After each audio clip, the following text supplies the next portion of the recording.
Hello students, welcome to online classes. I hope you must have enjoyed the holidays. I hope you must have completed your work properly. Today we are going to start the 7th chapter. As you know that we have completed six chapters of our first book. Today we will start the 7th chapter. Its title is Glimpses of India. It has 3 parts. First is A Baker from Goa, written by Lucio Rodriguez. Second is Kurg, written by Lokesh Abrol. Third is Tea from Assam, written by Arup Kumar Datta. Glimpses mean is that झलक. यहाँ इस title का mean क्या है? भारत की झलक. ये भारत की झलक कहाँ कहाँ नज़र आती है इस लेसन के अंदर बताया गया है. First we will read a baker from Goa. Baker का मीनिंग क्या होता है? जो कि ब्रेड, पाव, रोटी ये बनाते हैं. जैसे कि बेकरी, आप जानते हैं कि बेकरी पर डबल रोटी, पाव रोटी, ब्रेड ये सारी चीज़ें मिलती हैं.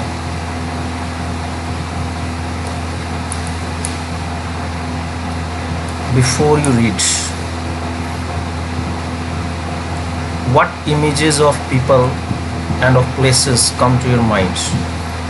ऑथर कहता है कि आपके दिमाग में कौन से लोग, किन लोगों की तस्वीर और कौन सी जगहों की तस्वीर आपके दिमाग में आती है when you think of our country, जब आप अपने देश के बारे में सोचते हैं. What parts of India have you lived in और विजिटेड? कौन से हिस्सों में आप जा चुके हैं और रह चुके हैं भारत के? Can you name some popular tourist destinations? पर्यटक जो स्थल हैं, क्या आप कुछ एक प्रसिद्ध पर्यटक स्थलों के नाम बता सकते हैं? टूरिस्ट डेस्टिनेशंस, डेस्टिनेशन मतलब जहाँ पर जाते हैं हम. You may know that apart from the British, the Dutch and the French. वो कहता है कि आप जानते होंगे कि ब्रिटिश को छोड़ करके, अंग्रेज़ों को छोड़ करके डच और जो फ्रेंच थे, the Portuguese have also played a part in the history of our country. Dutch, French और पुर्तगाली जो लोग थे उन्होंने भी हमारे देश के इतिहास में अपना रोल प्ले किया, भूमिका अदा की उन्होंने. Can you say which parts of India show French and Portuguese influences? क्या आप बता सकते हैं कौन से हिस्से भारत के हैं जो ये दर्शाते हैं कि उन पर पुर्तगालियों का और फ्रेंच का प्रभाव पड़ा, यानी कि फ्रेंच और पुर्तगालियों के प्रभाव को दिखाते हैं.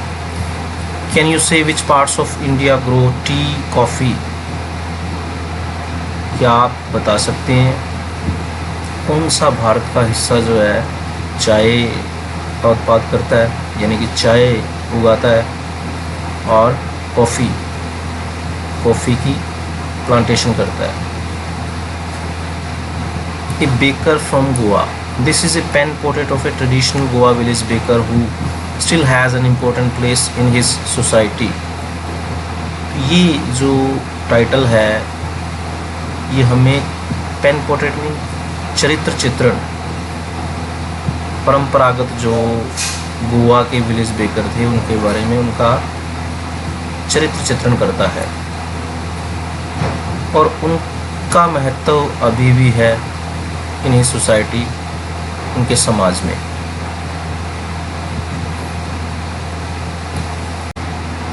Our elders are often heard reminiscing nostalgically about those good old Portuguese days. The Portuguese and their famous loaves of bread. हमारे बुज़ुर्ग अक्सर सुनते हैं उनके बारे में, बड़ा ही शौक़ से सुनते हैं. नॉस्टैल्जिकली मतलब रेमिनिसिंग, नॉस्टैल्जिकली उनके बारे में बड़ा ही शौक़ से सुनते हैं, यानी भूतकाल की बातों को बड़ा ही शौक़ से सुनना. उन पुराने दिनों के बारे में. About those good old Portuguese days, पुर्तगाली दिन, अच्छे पुराने पुर्तगाली दिन. The Portuguese and their famous loaves of bread, पुर्तगाली और उनके प्रसिद्ध लॉज ऑफ ब्रेड यानी कि उनकी पाव रोटी। Those eaters of laws might have vanished but the makers are still there. वो खाने वाले पाव रोटी जो है वो वेनिस्ड यानी कि गायब हो चुके हैं,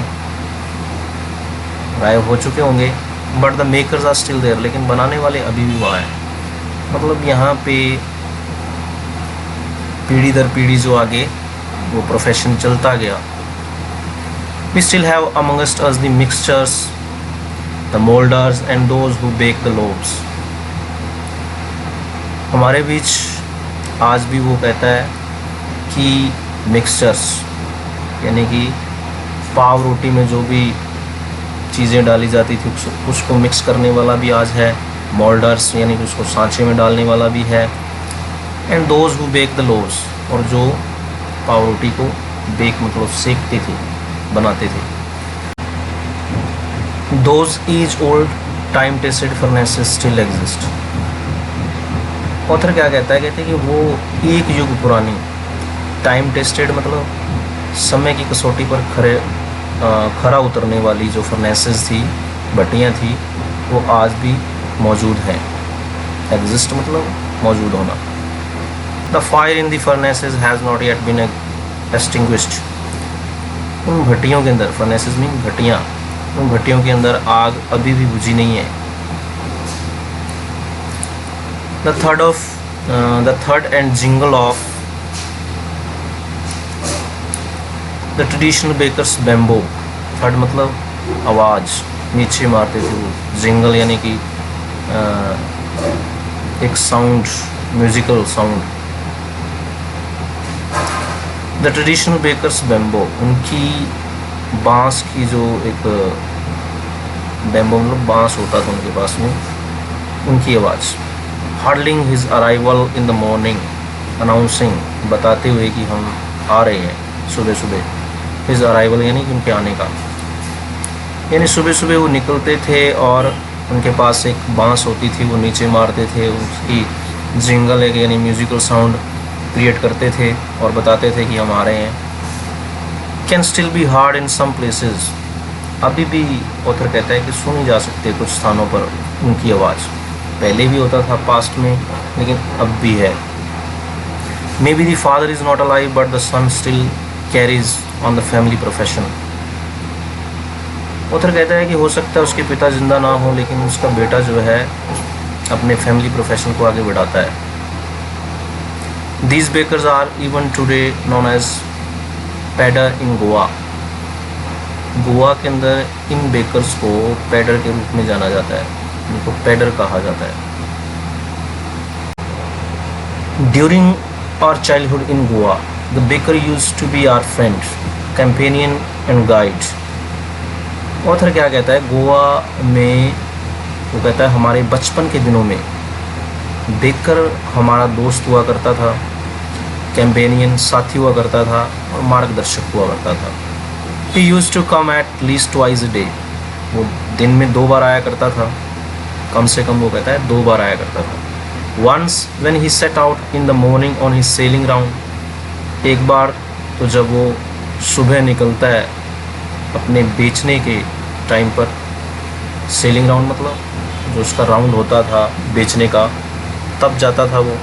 and then again when he return after emptying his huge basket, और दोबारा जब वो वापस आता था अपनी बड़ी सी टोकरी को खाली करके। द जिंगलिंग थर्ड of his bamboo woke us up from sleep and we ran to meet and greet him. Jingling मतलब म्यूजिकल जो साउंड होता था वो, थर्ड मतलब नीचे मारता था बैम्बो को। ऑथर कहता है कि उस आवाज़ से हम जाग जाते थे, हमें उठा देता था वो नींद से, हम उससे मिलने भागते थे। एंड ग्रीट हिम, उसका स्वागत करने के लिए जाते थे। वाई वॉज इट सो, ऐसा क्यों था? Was it for the love of the loaf, क्या पाव रोटी के प्यार के कारण था ऐसा? नॉट एट ऑल, वो कहता है ऐसा बिल्कुल भी नहीं था। The loaves were bought by some पेस्काइन और बेस्टाइन। वो कहता है कि पाव रोटियां जो खरीदी जाती थी वो पेस्काइन और बेस्टाइन यानी घर में जो मेड होती थी वो खरीदती थी। The maid servant of the house, maid servant घर की। What we long for were those bread bangles which we choose carefully. हमारी इच्छा क्या रहती थी, क्या खरीदना चाहते थे? वो ब्रेड बैंगल्स, यानी कि बैंगल्स की तरह बनी होती थी, गजरे की तरह, जिसे हम बड़ा सावधानी से चुनते थे।